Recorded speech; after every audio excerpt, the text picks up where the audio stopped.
Pour investir dans le S&P 500 via Interactive Brokers, il est essentiel de comprendre qu'il n'est pas possible d'investir directement dans cet indice, car il s'agit d'une simple formule mathématique. Cet indice représente en fait une sorte de calcul établi à un moment donné qui suit les 500 entreprises avec la plus grande capitalisation boursière aux États-Unis. Ce qui s'est produit, c'est que de nombreux gestionnaires de fonds, tels que Vanguard ou BlackRock, ont décidé de répliquer cet indice. Et comment vont-ils procéder pour y parvenir? En créant un ETF, et les ETF sont ces fonds que possèdent ces gestionnaires. Mais je ne veux pas te compliquer davantage, je vais simplement te laisser cette page aussi dans la description de la vidéo parce que comme tu vas investir à travers un ETF, tu peux maintenant investir dans le S&P 500. Cet ETF va suivre cette formule mathématique, disons du S&P 500, et la répliquer de différentes manières, et c'est là que cette page entre en jeu. C'est pourquoi je ne t'explique pas simplement et facilement comment investir ici. En fait, pour investir dans le S&P 500, nous avons de nombreux ETF domiciliés en Europe, aux États-Unis, et selon le pays d'où tu investis, cela change la question des impôts, ainsi que si c'est distributif ou cumulatif en termes d'imposition. Cela peut aussi affecter la commission que l'ETF facture. C'est pourquoi je vais te laisser cela pour que tu puisses enquêter, car il y a aussi des ETF qui suivent le S&P 500, mais avec effet de levier, c'est-à-dire, je ne sais pas, 1 pour 10. Donc, si l'indice a un gain de 10%, cela se multiplie par 10 parce que c'est avec effet de levier, mais si cela a une perte de 10%, cela se multiplie par 10 parce que c'est toujours avec effet de levier. Et plusieurs choses de ce genre sont celles que tu dois examiner. Maintenant, le bon côté est qu'en investissant dans Interactive Brokers, tu as pratiquement accès à presque tous les marchés du monde. Donc, une fois que tu choisis un ETF parmi ceux qui apparaissent ici et que tu fais correctement tes recherches, tu vas le chercher et tu le trouveras sûrement. Mais pour te montrer dans ce tutoriel, l'un des plus typiques dans lequel les gens investissent est appelé VOO, qui est de Vanguard, et c'est celui-ci ici, qui est directement aux États-Unis. Comme tu le vois, il a ce prix de 615,72 et à ce moment précis, il vient de baisser. En fait, c'est une autre différence que tu vas trouver au moment d'investir. C'est que lorsque tu investis ici, il se peut que tu trouves cet ETF ici, mais que tu cherches par exemple un autre. Cherchons un autre. Le SP, par exemple celui de SPI. Regarde si nous entrons dans celui-ci et que nous le cherchons. Tu vois que le prix change. Celui-ci est à 669 et celui-ci est à 615. Cela signifie-t-il que l'un est meilleur que l'autre simplement à cause du prix? Cela peut être parce que pour certaines personnes, il est plus facile d'investir dans celui-ci et d'acheter une unité de l'ETF directement que d'investir 669, ce qui est un peu plus élevé, mais il y a aussi d'autres ETF qui suivent le SP et ce sont des ETF qui coûtent 200 $, 300 $, c'est-à-dire beaucoup plus bas.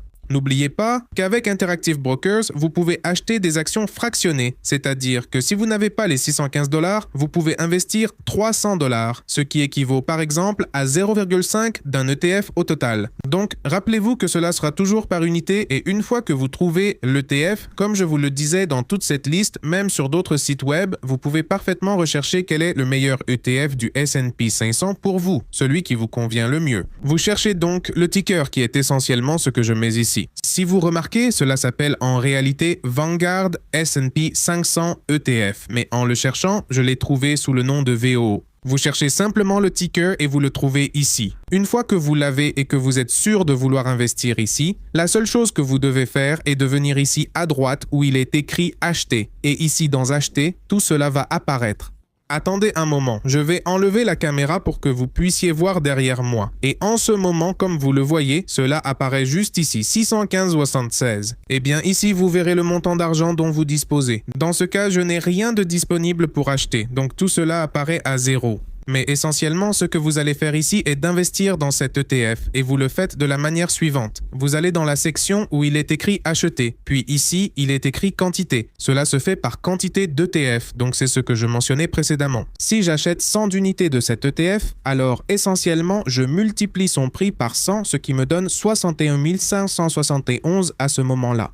Maintenant, si je ne veux pas acheter en fonction des unités parce que je ne sais pas à combien équivaut par exemple 200 $ et je dois mettre 0,5, non, maintenant 0,3, bon je me suis rapproché, augmentons un peu et ainsi de suite. Donc ce que je peux faire est de cliquer ici où il est écrit action à droite et ici nous changeons en dollars car cet ETF est aux États-Unis et c'est pourquoi les dollars apparaissent. Mais si vous investissez dans une bourse d'un autre pays, il peut apparaître ici des euros ou une autre monnaie. Mais bon, ici nous avons des dollars, maintenant nous passons ici où il est écrit 0.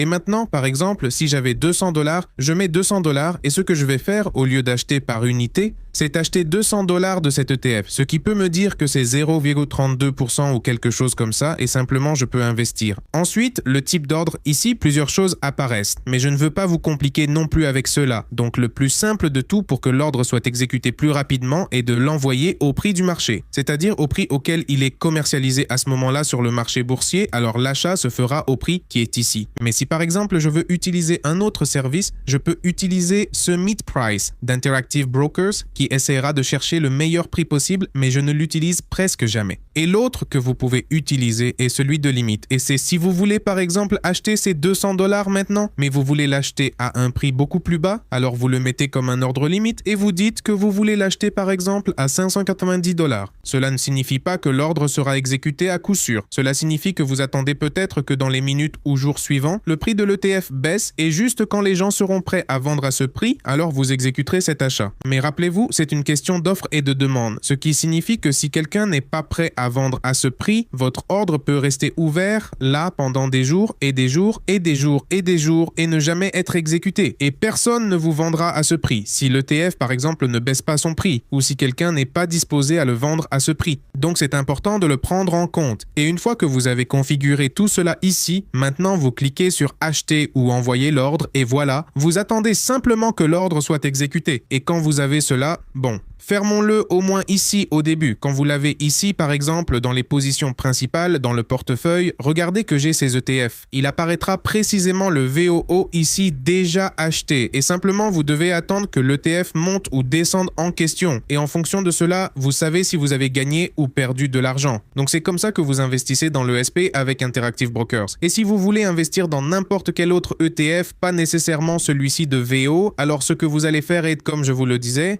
chercher dans cette liste et aussi chercher le sujet des coûts parce que rappelez-vous que les ETF ont un coût de gestion, donc il se peut que l'un d'entre eux vous facture. Par exemple, ici cela va de 0,3 à 0,15. Évidemment, nous préférerons ceux-ci, mais souvent ceux-ci peuvent nous donner un rendement plus élevé mais aussi avec un risque plus élevé. Donc c'est pourquoi il est important que vous examiniez tout cela pour savoir vraiment quel est l'ETF qui vous convient le mieux.